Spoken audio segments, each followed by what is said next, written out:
Mic ఇచ్చేద్దాము Praveen గారికి. Time ఇంకా గంట ఉంది కొట్లు కట్టేయడానికి, క్లుప్తంగా ముగించేస్తాను. ముందుగా నన్ను నమ్మి ఆగ్రరై ముందు నన్ను ముందు పెట్టిన కథలో ప్రధాన వస్తువుగా పెట్టిన శివకి, వారి అన్నగారు జనార్దన్ గారు, ప్రొడ్యూసర్ గారికి థ్యాంక్స్. అంటే నాతో పాటు నలుగురు ఉన్నారు, రామ్ పటాస్, అమర్, జయకృష్ణ, వివేక్. వాళ్ళతో చేయడం ఎంత ఇబ్బంది అంటే, కామెడీ సీన్లు పర్లేదు, ఎమోషన్ చేసేటప్పుడు కూడా వాళ్ళ గొడవలు వాళ్ళు ఉండేవారు.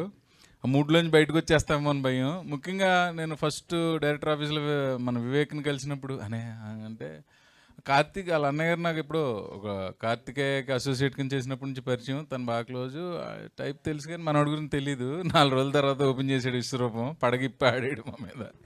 సో చాలా ఫన్నీగా నడిచింది. ఇవన్నీ పోతే మా మెయిన్ టెక్నీషియన్స్ మార్తాండ వెంకటేష్ గారి గురించి నేను చెప్పాల్సిన అవసరం లేదు. ముఖ్యంగా Vikas Badisa talk of the town అవుతాడు. అలాగే మా డిఓపి బాల సరస్వతి గారు కానీ, మా డైరెక్టర్ గారు కానీ, మా లిరిసిస్ట్ విష్ణు గారు కానీ, నాకు అయ్యో ఏమరా జీవితం కానీ, జాతీయం పాట కానీ లిరిక్స్ చాలా ఇష్టం అండి. కాకపోతే మేము సినిమాలో పాట ఉంది, ఒక ఎమోషనల్ సాంగ్, అది కూడా మిమ్మల్ని అందరిని అలరిస్తుందని కోరుకుంటున్నా. లేకపోతే శివ అంటే నాకు కథ చెప్పినప్పుడు తను ఎంత కాన్ఫిడెంట్గా చెప్పాడంటే ఇతను గ్యారంటీగా తీయగలుగుతాడని నమ్మకం కుదిరింది. 1-2 రోజులు సెటరేట్ అవడానికి టైం పట్టింది. 3వ రోజు నుంచి అసలు తనతోటి మాకు ఎటువంటి ఇబ్బంది లేదు. కాకపోతే ఏం చెప్పినా ఎండో, ఆయన ఏం చెప్తే మనం చేయాలి. అది వినిసేవా అలా కాదంటే అదే అసలు పూర్తి చేయనివాడు, టాపిక్ మధ్యలోనే ఓకే ఓకే అంటాడు. ఇంకా చెప్పిన వేస్ట్, మనం కూడా కుదిరొచ్చేసి ఆయన ఏం చెప్తే చేసుకుంటూ పోయాం. బకాసురా రెస్టారెంట్ ఇంటిల్లిపాది చూడాల్సిన comedy entertainer with good emotion. August 8వ తారీఖున మీరు అందరూ థియేటర్కి వచ్చి మమ్మల్ని, మా టీంని ఆశీర్వదించి మా సినిమాని సూపర్ హిట్ చేస్తారని మనస్ఫూర్తిగా కోరుకుంటున్నాను. Thank you so much Praveen గారు. ముందుగానే మీకు హార్టీ కంగ్రాచులేషన్స్. యాక్చువల్లీ ఈ సినిమా ఆల్రెడీ ఒక విషయంలో సక్సెస్ అయిపోయింది, ఎందుకంటే ఎస్విసి ఈ చిత్రాన్ని రిలీజ్ చేయడం అనేది అక్కడే ఒక బిగ్ సక్సెస్ఫుల్ స్టెప్ అనేది ఈ సినిమాకి దక్కింది అని చెప్పాలి. అవునండి, అది నేను మెన్షన్ చేయలేదు. శ్రీ వెంకటేశ్వర క్రియేషన్స్ అనేది నా మాతృ సంస్థ, ఆ సంస్థలోనే పుట్టాను, అది గర్వంగా చెప్పుకుంటాను. అది అదృష్టం.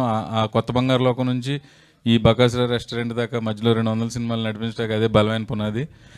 నేను అడిగిన వెంటనే దిల్రాజు గారు, శిరీష్ గారు తెలంగాణ, ఆంధ్రప్రదేశ్ 2 రాష్ట్రాలు కూడా డిస్ట్రిబ్యూషన్ చేసి పెడుతున్నారు. ఈ సినిమా ఎస్విసి ద్వారా రిలీజ్ అవుతున్నందుకు మాకు చాలా హ్యాపీగా ఉంది. థ్యాంక్ యూ మంజుష గారు, మీతోటి ఈ సభకు నిండుదనం వచ్చింది. చాలా చాలా thanks.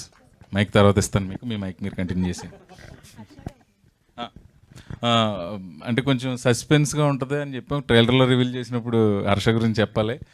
Title role viva Harsha, ఎంతవరకు చెప్పాలి డైరెక్టర్తో పడలేం. టైటిల్ రోల్ హర్ష చేసాడు, ఇవాళ ఏదో షూటింగ్ ఉండటం వల్ల రాలేకపోయాడు. చాలా మంచి రోల్. హర్ష తర్వాత తన ప్లేస్ని ఎంతవరకు చెప్పచ్చు తెలియట్లా. పని పాపం భోజనం చేసిన వెంటనే ఆకలేస్తుంది. మా ఊర్లో కొంతమందిని ఎక్కువ తినేవాళ్ళని ఎటగారు ఆడేవాడు నేను, ఇతనికి చేయి కడుక్కున్న వెంటనే ఆకలేస్తుంది. అంటే తినే ఎపిసోడ్ ఉన్నప్పుడు కొంచెం ఎవరైనా కొంచెం ఎంటీ పెట్టుకుందాం అనుకుంటాం కదా, పొద్దుటే వచ్చి మమ్మల్ని 4-5 ఎగ్ దోశలు తినేసి డైరెక్టర్ చెప్పేవారు, ఫనీ మీకు తినాలి ఇప్పుడంటే పర్లేదు అన్న తినేద్దామని. అలాగే తినేసేవాడు. కొంచెం ఏమైనా మిగిలిందంటే కార్యాలయంలో పట్టుకెళ్ళి తినేవాడు. Great Phani, did a good job. All the best to all of us. మాకు నేనే చెప్పుకుంటున్నాను. ఈయనకి యాక్టింగ్ ఆడిషన్స్ బదులు తినే ఆడిషన్స్ తర్వాత మా జమీందార్ గారు అబ్బాయి క్యారెక్టర్ చేశారు ఆయన. ఇంకా ఉన్నారు కాసిం అలీ క్యారెక్టర్ చేసిన మీకు, మా టీంకి నేనే ఆల్ ది బెస్ట్ చెప్పుకుంటున్నాను. Thank you. సూపర్ అండి, all the very best and thank you so much. మీరు కూడా చెప్పాలనుకుంటున్నారు కదా?